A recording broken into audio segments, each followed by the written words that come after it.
Alright, Shalom. Before we get started with this lesson, we want to give all praises, glory, and honor to Yahweh, Ba'ashem, Yahweh Shai, Ba'ashem, Kodash. Double honors to the elder apostles of Great Millstone, and Shalom to all the Akim in this truth and sincerity. Alright, and we're just a couple brothers from GMS Atlanta, and we want to do this quick gospel going into charity, right? Having charity, which is brotherly love, alright? Because that's also a part of the gospel. That's a part of being in this truth, all right, being in this wisdom, knowledge, and understanding.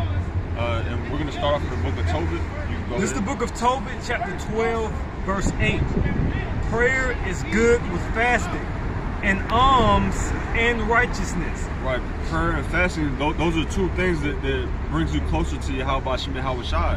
All right, because when you pray, you're begging Yahweh Ba'ashem Yahweh Shai, you know, to give you whatever you need, all right, whatever you lack.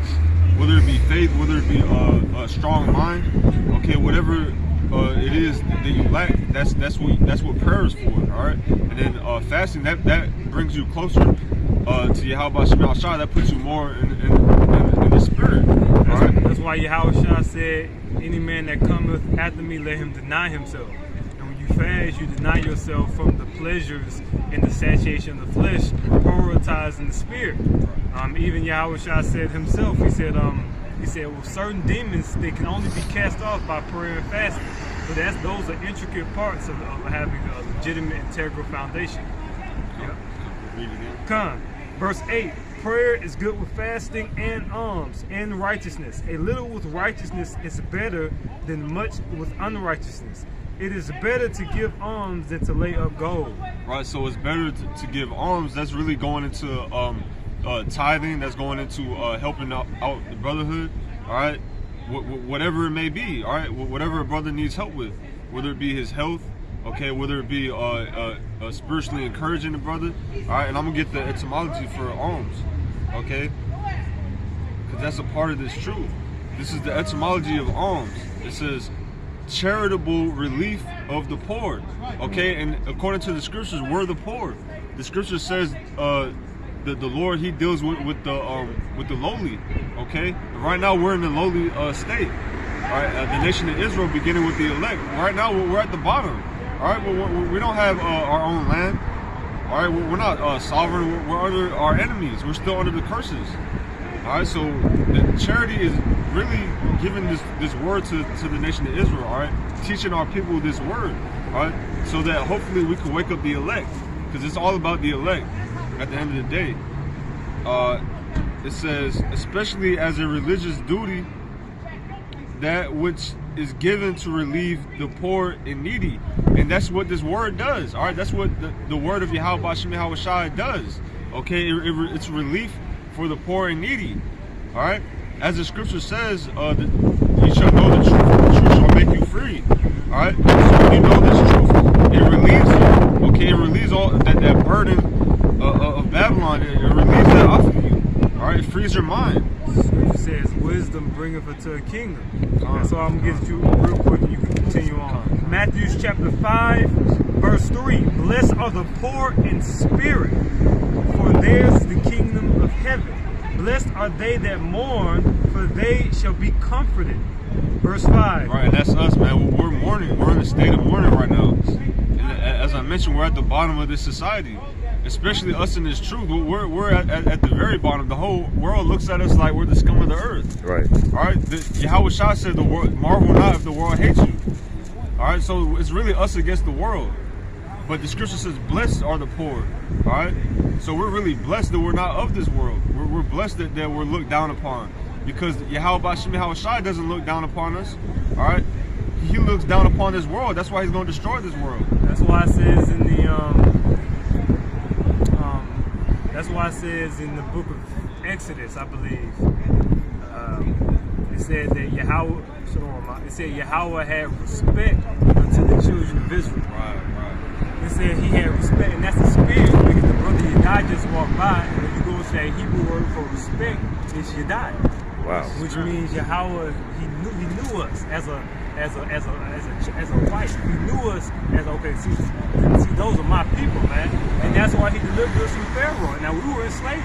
We were in the fiery bondage, man. We were afflicted. perfected. But as it was in the days of Egypt, so shall it be at the coming of the Son of Man. Right. You know? Come, verse 5. It says, blessed are the meek, for they shall inherit the earth. Right, so Lord willing, we're of the elect. We're going to inherit the earth. The nation of Israel, at the end of the day, ultimately all will inherit the earth. Okay, but it begins with the elect. Okay? That was pretty much it on the etymology. I'm going to get the scripture you call. Colossians 3, you said 14. Colossians 3 and 14. And above all these things, put on charity. And above any and everything in which you do, exercise charity. You want to talk about keeping the commandments? Well, you know you haven't started keeping the commandments unless you're upholding yourself in a charitable manner. Which, when we understand that term charity, can we get that word charity in the Greek? I got you. This is the word for charity.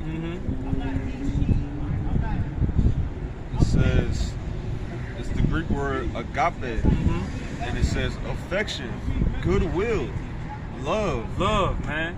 All right. Put on love. You have to have love for the tabernacle of David. You have to have love for the will of Yahweh Shah. All right. Go back and finish up that verse. If I can add, us teaching this word, that's a form of love. That's an extra. All right, because we're telling you who you are. We're telling you, so-called blacks, Latinos, and Native Americans, you're the Israelites.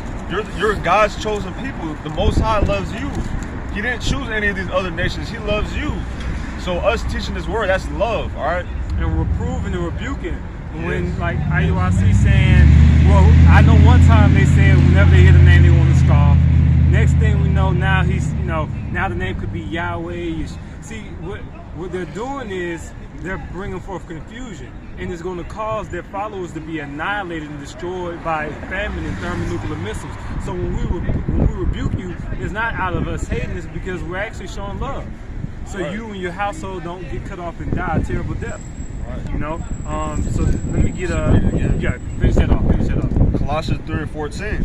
Above all these things, put on charity, which is the bond of perfectness. So charity or love is the bond of perfectness. All right, which your perfection is going into your integrity. It's going into be whole, sound, complete.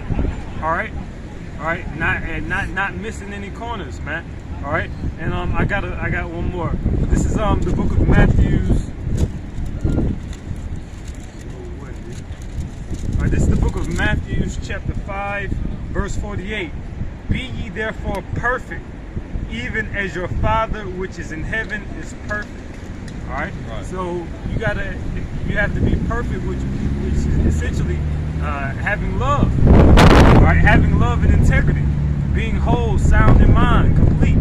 And that coincides with having a sound doctrine, complete doctrine, all right, and teaching in accordingly. And even as your Father in heaven, He's perfect, He's complete, He's whole. All right, and that's all I got.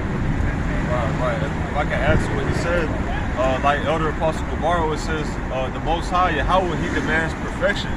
All right, and that's why he put His only begotten Son through everything He put Him through. All right, and we're in that same lot as Yahweh Shai. All right, we're drinking of that cup that Yahweh Shai drank from.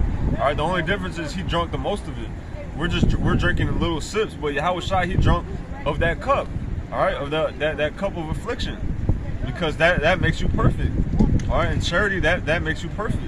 Okay, so that's all. That's why it says in John 3rd chapter 16th verse, for God so loved. That's pertaining to as the Father in heaven. Right. For God so loved the world, He gave His only begotten Son, which is Yahweh Shai. And whosoever believeth on Him, on Yahweh Shai, should not perish, all right, but have everlasting life. All right, and that's that bond of perfectness, man. All right, so you got it. So Lord willing, this lesson was edifying to the elect of the nation of Israel. We want to end off by giving all praises, glory, and honor to Yahweh, Ba'ashem, Yahweh Shai, Ba'ashem, Kakodash. Double honors to the elder apostles of Great Millstone, and shalom to the elect. Shalom.